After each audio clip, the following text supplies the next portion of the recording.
Cafe on Vashon Island. First off, I'd like to say I hope that you're all safe and healthy and doing well during this time of uncertainty and isolation. It's a lot these times. Chris Boscia and I have been bringing the Vashon Readers Theatre to the Black Cat Cabaret for quite some time now. And we could have easily postponed it, but we decided not to. Because as the phrase goes, the show, it must go on. And it really must go on. And we have all these beautiful theater people waiting here to perform for you. Because in spite of this virus, the human spirit perseveres.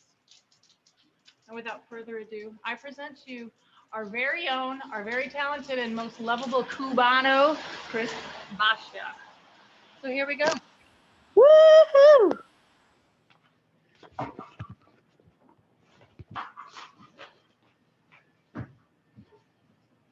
Welcome, everybody. As you can see, I'm sitting here on one of my favorite stages on Vashon Island.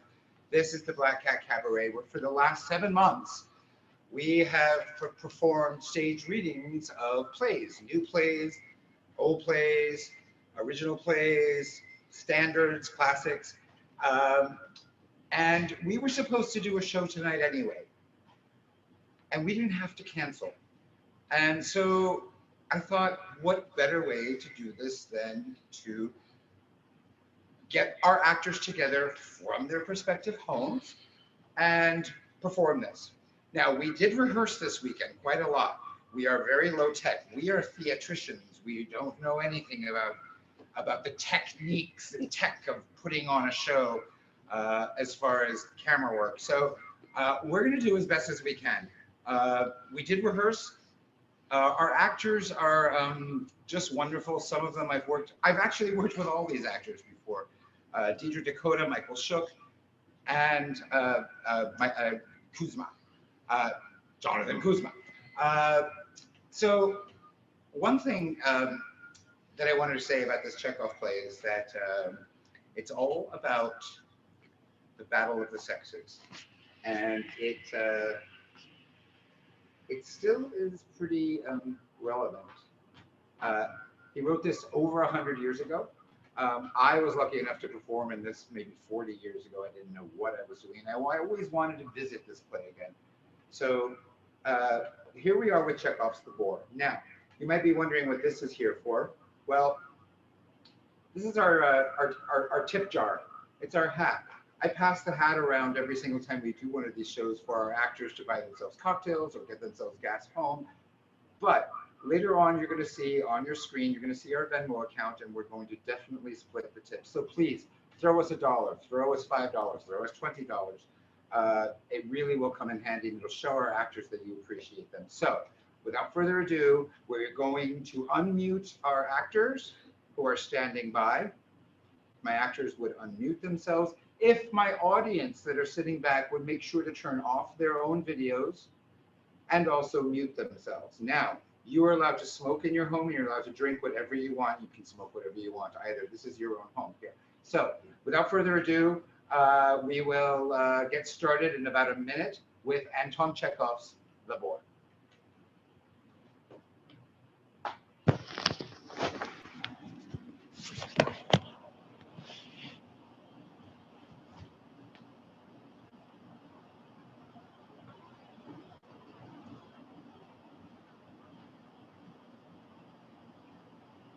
Actors in places, please.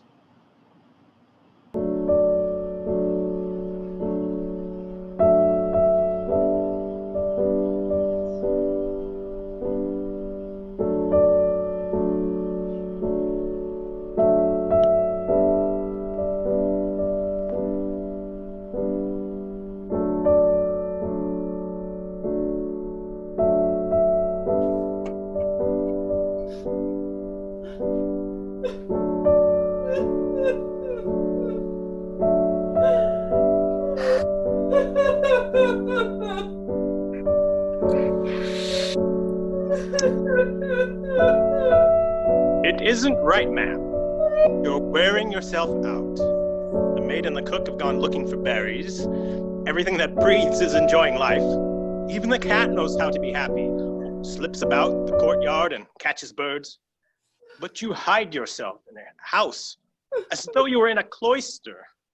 Yet, truly, by actual reckoning, you haven't left this house for a whole year. Oh, I shall never leave it. Why should I? My life is over. He lies in the grave, and I have buried myself within these four walls. We are both dead. There you are again. It's too awful to listen to, so it is. Nikolai Mikhailovich is dead. It was the will of the Lord. It was the will of the Lord, my dear. And the Lord has given him eternal peace. You have grieved over it, and that ought to be enough. Now, it's time to stop. One can't weep and wear mourning forever. Well, my wife died a few years ago. I grieved for her. I wept for a whole month, and then it was over. Must one be forever singing lamentations? That would be more than your husband was worth. Oh, you have forgotten all your neighbors. You don't go out, and you receive no one.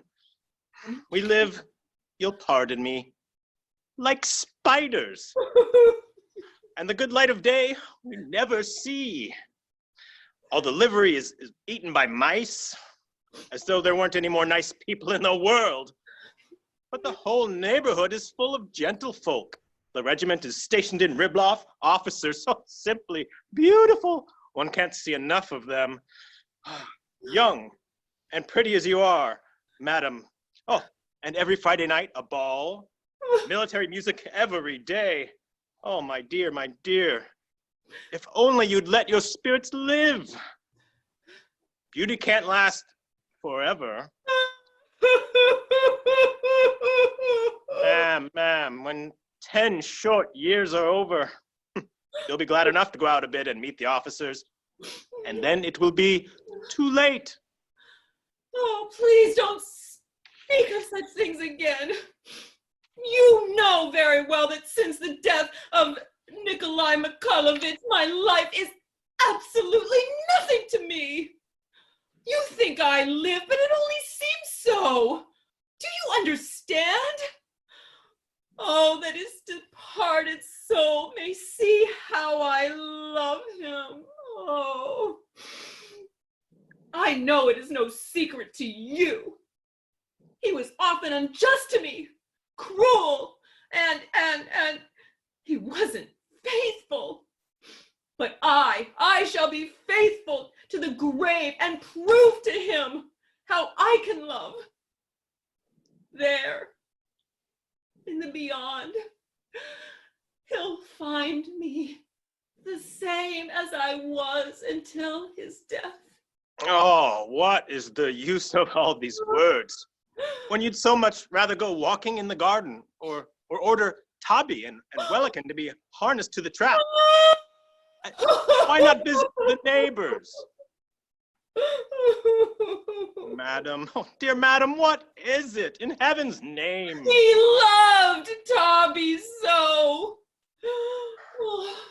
He always drove him to the Korchagins or to the Vaslovs. Oh, what a wonderful horseman he was. How fine he looked when he pulled the reins with all his might. Oh, Tabby! Tabby! Give him an extra measure of oats today. Yes, ma'am. What's that? I am at home to no one. Yes, ma'am. You shall see, Nikolai, how I can love and forgive. My love will only die with me when my poor heart stops beating. And aren't you ashamed? I have been a good, true wife. I have imprisoned myself, and I shall remain true until death. And you are not ashamed of yourself, my dear monster. You quarreled with me, left me alone for weeks.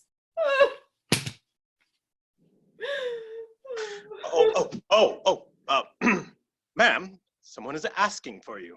Insists on seeing you. You told him that since my husband's death, I received no one. He said so, but he won't listen. He says it's a pressing matter. I received no one. I told him that. He's a wild man. He swore and he pushed himself into the room. He's in the dining room now. Good. Show him in, the impudent. Oh, what a bore people are. What can they want with me? Why do they want to disturb my peace? Yes, it is clear. I must enter a convent. Yes, a convent. Won't you walk this way? Fool! You make too much noise. You're an ass. Madam, I have the honor to introduce myself. Lieutenant in the artillery, retired, country gentleman, Grigory Stepanovich Smirnov. I'm compelled to bother you about an exceedingly important matter. What is it you wish? Your deceased husband, with whom I have the honor to be acquainted, left me 2 notes amounting to about 1,200 rubles. Inasmuch as I have to pay the interest tomorrow on a loan from the Agrarian Bank, I should like to request, madam, that you pay me the money today. 1,200. And for what is my husband indebted to you? He bought oats from me. Luca, go. And don't forget to give Tobby an extra measure of oats.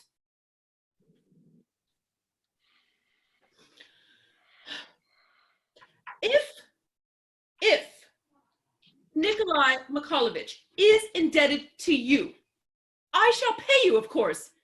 But I am sorry, I haven't the money today. Tomorrow my manager will return from the city and I shall notify him to pay you what is due. But until then, I cannot satisfy your request. Furthermore, today is just 7 months since the death of my husband. And I am not in the mood to discuss money matters. And I am in the mood to fly up the chimney with my feet in the air if I can't lay hands on that interest tomorrow. They'll seize my estate. Day after tomorrow, you'll receive your money. I don't need the money day after tomorrow. I need it today. I'm sorry, I can't pay you today. And I cannot wait until day after tomorrow. What can I do if I haven't it? Oh, so you can't pay? I cannot. Is that your last word? My last. Absolutely? Absolutely. Well, thank you. Ha. And they expect me to stand for all that. The toll gatherer just now met me in the road and asked why I was always worrying. Why in heaven's name shouldn't I worry?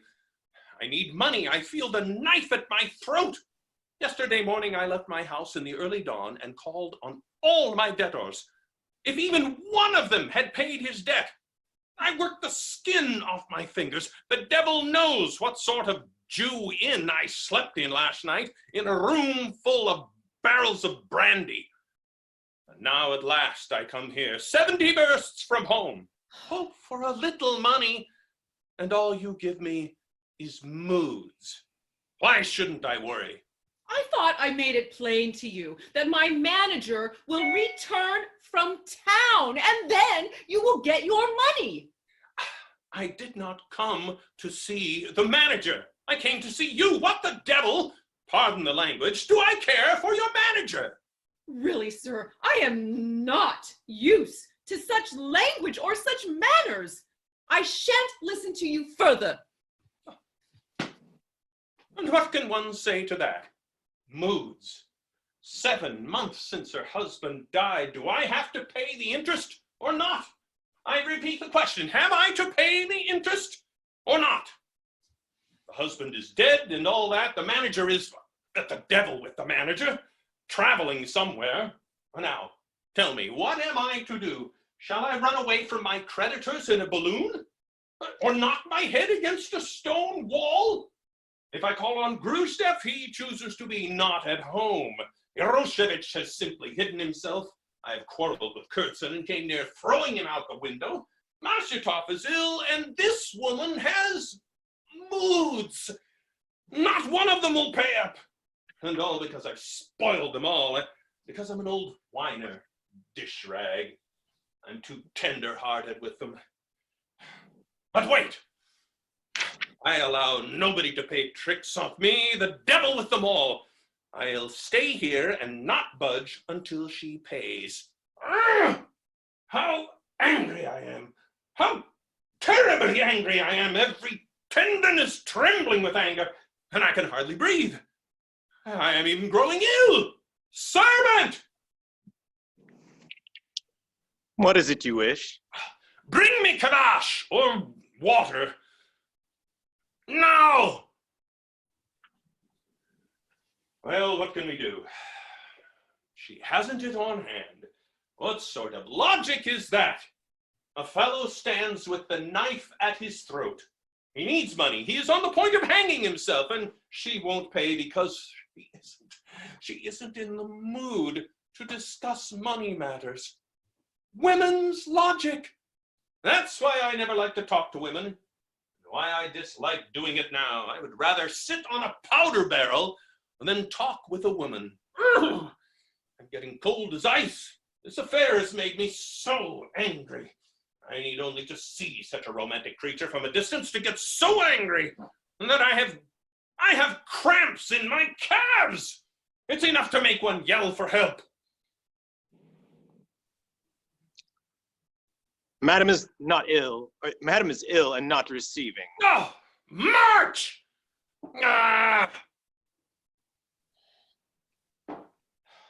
Ill and isn't receiving. All right, it isn't necessary. I won't receive either. I'll sit here and stay until you bring me that money. Yes, if you're ill a week, I'll sit here a week. If you're ill a year, I'll sit here a year. As heaven is my witness, I'll get the money. You don't disturb me with your mourning or your dimples. Oh, we know these dimples. It's awful. Unbearable heat. No money, didn't sleep last night, and now morning dresses with moods. Oh, my head aches. Perhaps I ought to have a drink. Yes, I must have a drink. Servant! What do you wish? Something to drink. Something more to drink. Ah, a fine figure. No use denying that. Dust, dirty boots, unwashed, uncombed, and straw on my vest. The lady probably took me for a highwayman. It was a little impolite to come into a reception room with such clothes, but, well, no harm done. I'm not here as a guest. I'm a creditor, and there is no special costume for creditors. You take great liberties, sir. What? Right, To whom? To whom are you talking? Right. Keep quiet. A nice mess. This fellow won't leave. Lord, how angry I am. Angry enough to throw mud at the whole world. I even feel ill. Servant! Sir! Sir! Oh, in my solitude, I have become unaccustomed to the human voice. Oh, and I cannot stand the sound of the loud talking. I beg of you, please, cease to disturb my rest.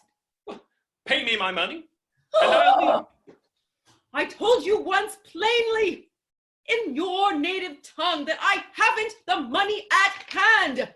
Wait until day after tomorrow.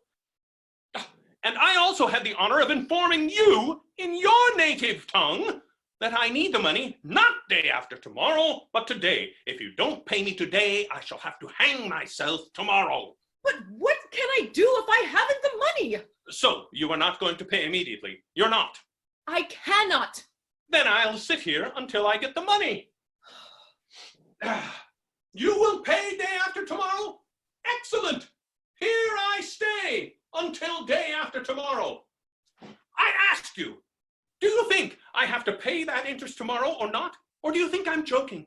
Sir, I beg of you, don't scream. This is not a stable. I'm not talking about stables. I'm asking you whether I have to pay that interest tomorrow or not. You have no idea how to treat a lady. Oh, yes, I do. No, you have not. You are an ill-bred, vulgar person. Respectable people don't talk so to ladies. Oh, how remarkable. How do you wish one to speak to you, then? In French, perhaps? Madame, je vous prie, pardon me for having disturbed you. What beautiful weather we are having today, and how this morning becomes you. Not at all funny. I think it vulgar. Not at all funny. Vulgar. Ha! I don't understand how to behave in the company of ladies, madam. In the course of my life, I have seen more women than you have sparrows. 3 times I have fought duels for women. 12 I jilted. 9 jilted me. But there was a time when I played the fool, used honeyed language, bowed and scraped. I loved, suffered, sighed to the moon, melted in love's torments. I loved passionately. I loved madness, loved in every key, chattered like a magpie on emancipation, sacrificed half my fortune in the tender passion until now the devil knows I've had enough of it. Your obedient servant will let you lead him around by the nose. No more. Enough. Black eyes, passionate eyes, coral lips, dimples in cheeks. Moonlight whispers, soft, modest sights. For all that, madam, I would not pay a kopeck. I am not speaking of present company, of course, but of women in general. From the tiniest to the greatest, they are conceited, hypocritical, chattering, odious, deceitful from top to toe, vain, petty, cruel with a maddening logic, and in this respect, please excuse my frankness, but 1 sparrow is worth 10 of the aforementioned petticoat philosophers.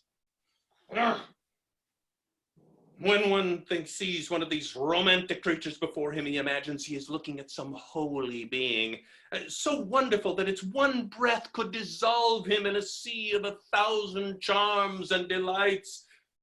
But if one looks into the soul, it's nothing but a common crocodile. But the worst of all this crocodile imagines it is a masterpiece of creation and that has a monopoly on all the tender passions. May the devil hang me upside down if there is anything to love about a woman. When she's in love, all she knows is how to complain and shed tears. If the man suffers and makes sacrifices, she swings her train about and sheds tears and tries to lead him by the nose. You have the misfortune to be a woman, and naturally you know woman's nature. Tell me, on your honor, have you ever in your life seen a woman who is really true and faithful? Never! Only the old and the deformed are true and faithful. It's easier to find a cat with horns or a white woodcock than a faithful woman. But allow me to ask, who is true and faithful in love, the man, perhaps? Yes, indeed, the man.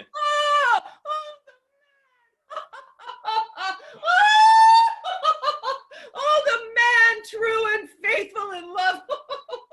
Well, isn't that something new? How can you make such a statement?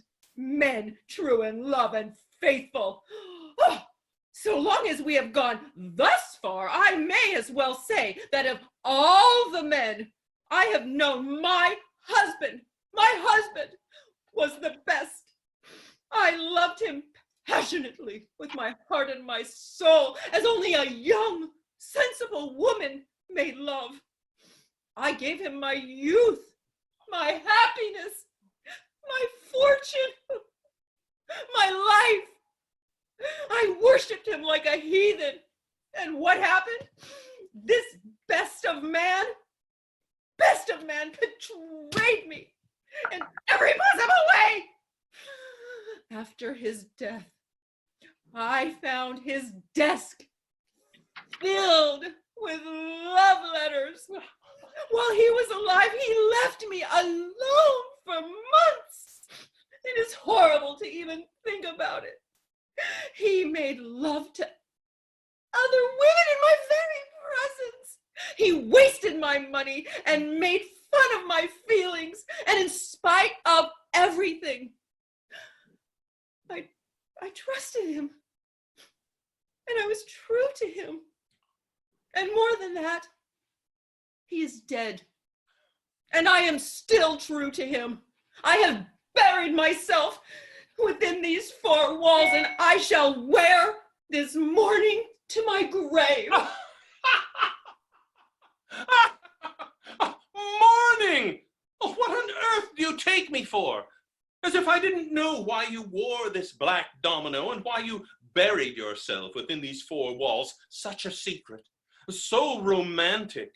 Some knight will no doubt pass the castle, gaze up at the windows and think to himself, here dwells the mysterious Tamra, who, for love of her husband, has buried herself within the four walls. Oh, I understand the art. What? What do you mean by saying such things to me? You have buried yourself alive, but meanwhile you have not forgotten to powder your nose. How dare you speak to me? Don't scream at me, please. I'm not the manager. Allow me to call things by their right names. I am not a woman, and I am accustomed to speak out what I think. So please, don't scream. I am not screaming. It is you who are screaming. Please leave, I beg you. Pay me my money and I'll leave. I won't give you your money. You won't give me my money. I don't care what you do. You won't get a kopeck. Leave me. As I haven't had the pleasure of being either your husband or your fiancé, please don't make a scene. I can't stand it. You are going to sit down? I already have. Kindly leave the house. Give me the money. I don't care to speak with an impudent man. Leave. You aren't going? No. No? No. Very well. Luca! Luca! Show the gentleman out. Sir, why don't you leave when you are ordered? Whom do you think you're talking to? I grind you to powder.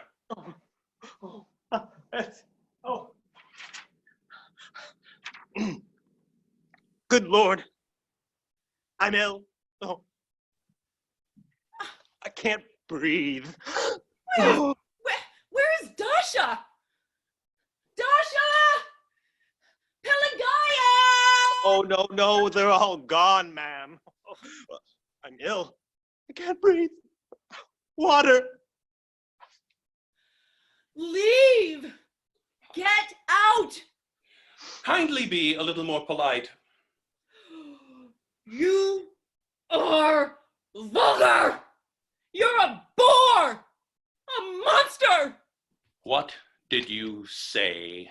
I said you were a boor! A monster! Permit me to ask what right you have to insult me. What of it? Do you think I'm afraid of you? And you think that because you are a romantic creature, you can insult me without being punished? I challenge you. Oh, merciful heaven. Oh, water. Oh. We'll have a duel.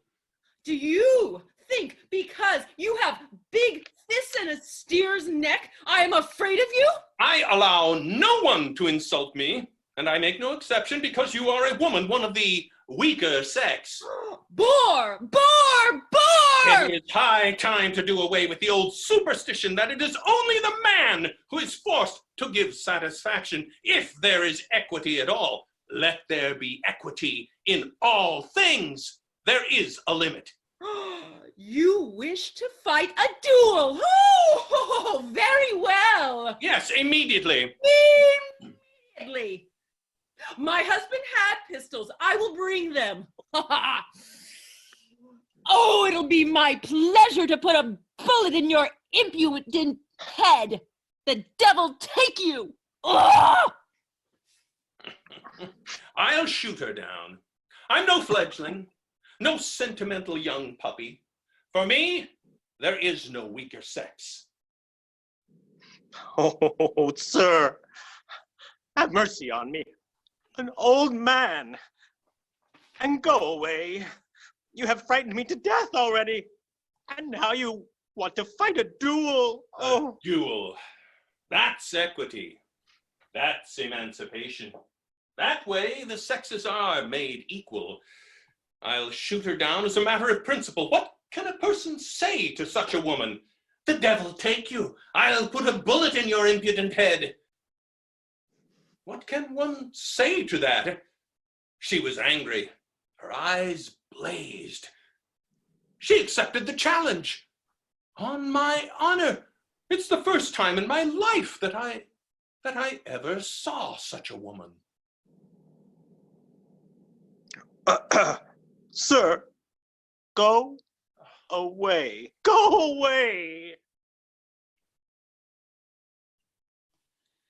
She arrives at those pistols. Ah, yes. Yes. Sir, please. There is a woman. I can Go. understand her. A real woman. No shilly-shallying, but fire, powder, and noise. Oh, it would be a pity to shoot a woman like that. Oh, sir, go away. Here are the pistols. Here they are. But before we have our little duel, please show me how to shoot.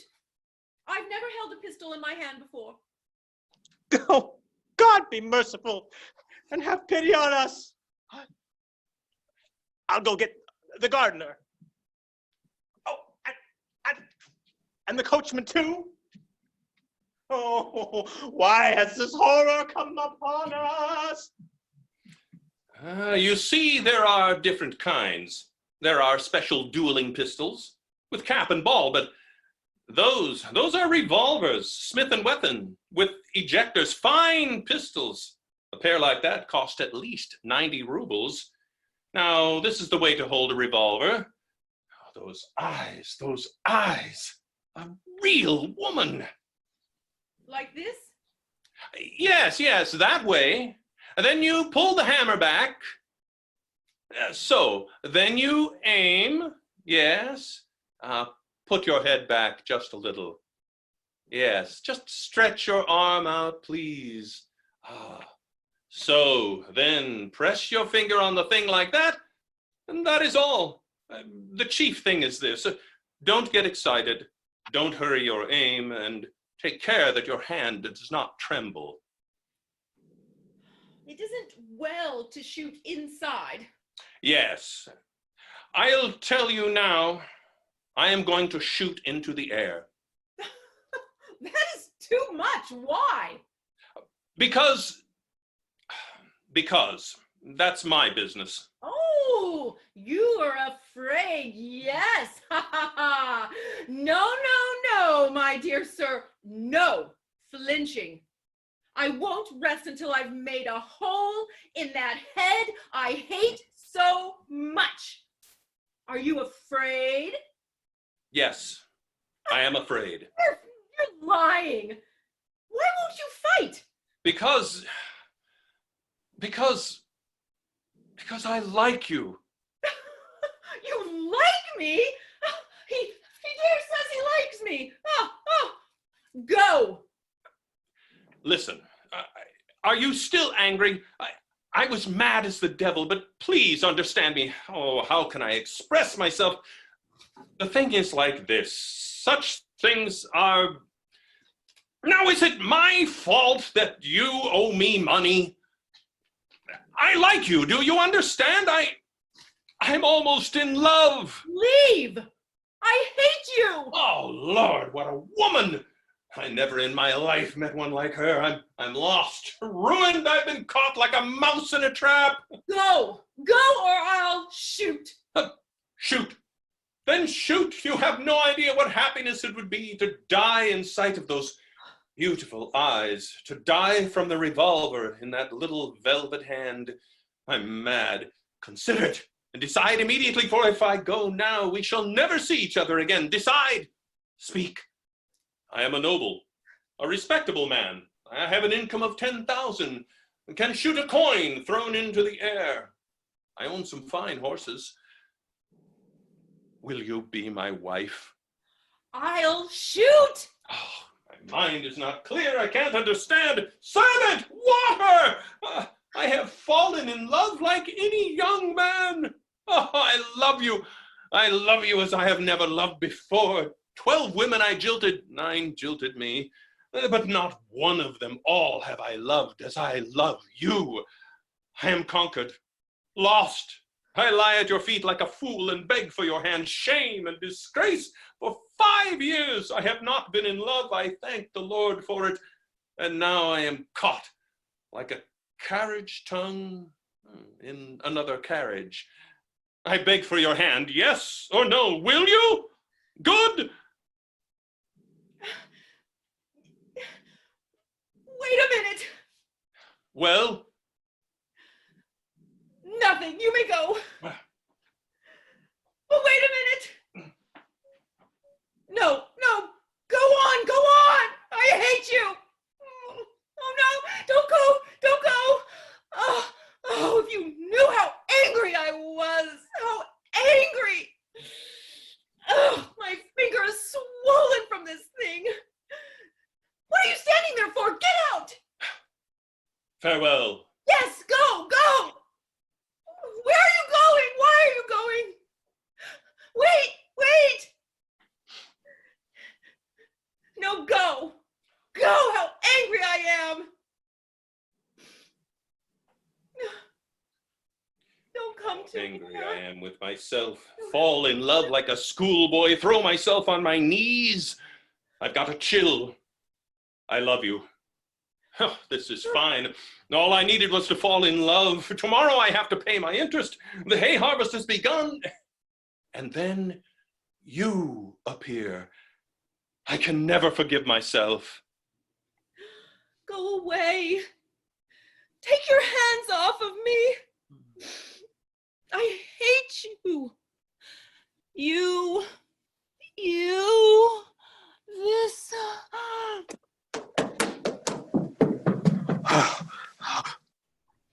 Merciful heavens! Luca. Tommy isn't to have any oats today.